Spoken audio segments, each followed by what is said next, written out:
পলাশা সংসদীয় এলাকার মূল কার্যালয় তৃণমূল পার্টি অফিস, তারা কিন্তু কে বা কারা এই হামলা চালায়, একদম সম্পূর্ণ কাজ এবং দরজা ভেঙে ফেলেছে। এর ফলে দেখা যাচ্ছে যে একটা আতঙ্কের পরিবেশ সৃষ্টি হয়েছে এবং এই যে বিভিন্নভাবে দুষ্কৃতীরা এই কার্যালয়ে এসে তারা কিন্তু ভাঙচুর চালায়।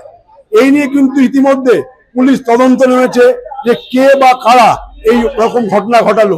এখনো পর্যন্ত যে সিসিটিভি ফুটেজ সেটা কিন্তু বিভিন্ন জায়গার থেকে তা সংগ্রহ করার চেষ্টা করছে মধ্যমগ্রাম থানা, এবং সেটা পাওয়ার পর জানা যাবে কারা এই মধ্যে দায়ী, অর্থাৎ এই ভাঙচুরের মূল কারিগর কারা। এখনো পর্যন্ত আমরা দেখতে পেয়েছি যে এখানে এসে সাংসদ ডাক্তার কাকলি ঘোষ তিনি কিন্তু বলেছেন এটা কিন্তু বিরোধীদের কাজ, তারা ভয় পেয়ে এই মূল পার্টি অফিসে তারা আক্রমণ করেছে।